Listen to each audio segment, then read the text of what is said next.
Policy Group here. So today I'm going to be presenting you the emergency evacuation fire plan that we have in place and our readiness plan as well. If there's any questions throughout the process, put your hands up, I'm fine to answer them, okay?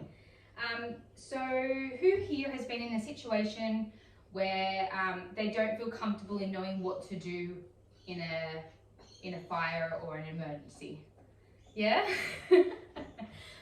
Okay, so I'm here today to make sure that you do feel comfortable in that process and that you know exactly who to go to and what to do when that fire alarm does go off. So there has been quite a few people who aren't too sure what to do in that kind of procedure. So today we're going to go through a step-by-step plan of what to do and to make you guys ready and aware of any situations. If you can all just look this way, we've done a presentation here today. So we're going to go through a couple of key topics, so 3 very important topics. All of these topics play a key role in the event of an emergency. So in front of you too, I've given you all a diagram, so we can run through exactly what's on this diagram as well, and the importance of it. And why exactly you'll find that diagram hanging up in the office. Alrighties. So the 3 main topics I want to run through today are the evacuation plan, so what to do when evacuation takes place, the fire warden, so who they are in this workplace and what are their duties, and also to the emergency equipment, so what kind of equipment that we have on site and where it's kept, and obviously how to use it. So there are other ways that we can show you how to use those types of equipment in the workplace, which we can run through on another day or after this presentation. Alrighty, so the evacuation plan. So firstly, the evacuation plan is designed to lay out all information for staff to use to evacuate the premises in a safe and prompt way. The evacuation diagram you have in front of you there shows you exactly where in the office everything is. So if you have a look down the bottom there's like a little legend. It shows you exactly what is on that diagram, and then you can have a look to see where on that diagram those things are in our workplace. So that diagram is exactly the layout of our workplace here. So you'll be able to know exactly where you are. If you have a look at the legend down the bottom in the right hand corner, there are a few pictures. So what exits are close to you, if you just have a look down there as well, you can see where all your exits are here. The procedures to take place, so we're going to run through that as well, and where the first aid kit and the fire extinguisher is kept, so you can also see down there exactly where those are kept. I have a feeling our first aid kit is kept in our kitchen, so in the event of emergency or just if anything does happen in the workplace, you can see exactly where that is. So that's our diagram. Now I do have one quick question for everyone. So when vacating the building, to reach your assembly point, do you take the stairs or do you take the elevator? Stairs. The stairs, great. Okay, good. So the stairs are a really good option to take. The only reason being is in the event of a fire, if you do take an elevator, normally all the electricity is cut off. You will be stuck in that elevator and you won't be able to get out. So the stairs are always the best option, and your exit points on your diagram do tell you exactly where those stairs are. Okay, on to our next one. So the fire warden. So the fire warden here is Kay Body in our office. We have picked Kay as she's here until close 5 days a week. So she's here in the morning when we open and she's here till close in the afternoon.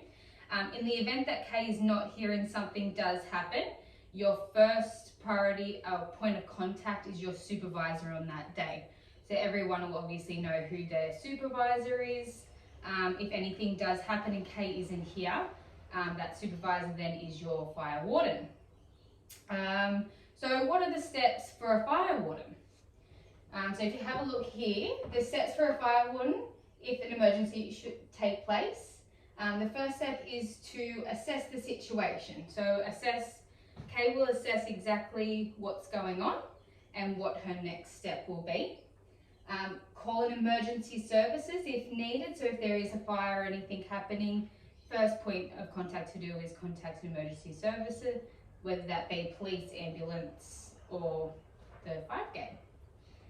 Determine whether the evacuation is needed, and if so, to sound the alarm and evacuate all staff to their assembly area. So then again, if you have a look at your diagram, you can see where our assembly area is.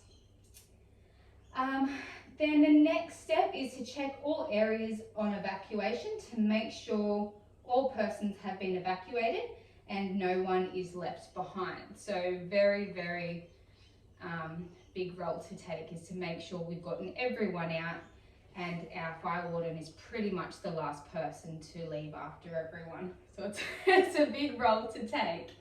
And last is to assist the emergency services. So once everyone is down in the assembly area, the fire warden will then be able to go over and talk to emergency services to let them know exactly what you've done, and then they can assess what they do next.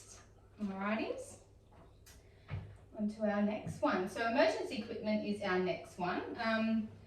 What emergency equipment can we find in our workplace here? So we've got our exit signs, our fire extinguishers, our first aid kits, your emergency alarms, and your assembly area points. So they're just a few, also too, on your diagram. And then when and why should we use these types of equipment? So our fire extinguishers should be used for small fires only. These are not used in a big fire. That's why we have emergency services that come. You'd rather get out of the building than try to do anything yourself. We've got our exit signs down here. So the exit signs around the office are located above your doors, as you can see on your diagrams, and they point to the direction of the exit as well. So they'll point exactly where the exit is and to your assembly points. Your first aid kits. So your first aid kits are also shown on your diagram. If someone is injured, the fire warden will collect the first aid kit, if safe to do so.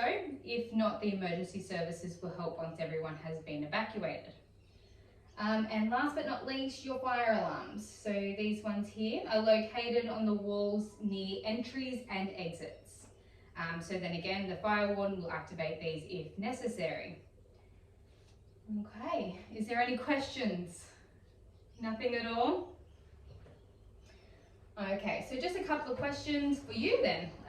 What is one of the steps to take when you are the first person to notice a fire in or around the workplace? So what we just did talk about, what do you think? Well, you'd assess the situation. Yeah. And call the fire brigade, the emergency services. Yeah, okay, so who in your workplace would you tell first though? Oh, I'd go to the warden. You go to the fire warden first, perfect. Yeah, definitely. So that's who we need to contact first if anything was to happen. Also too, can someone tell me what information you would find on your evacuation plan? So on your diagram in front of you, where the exit signs are, yeah, where the exits are, yeah, and where the assembly point is. Yeah, perfect. Alrighty, that's great.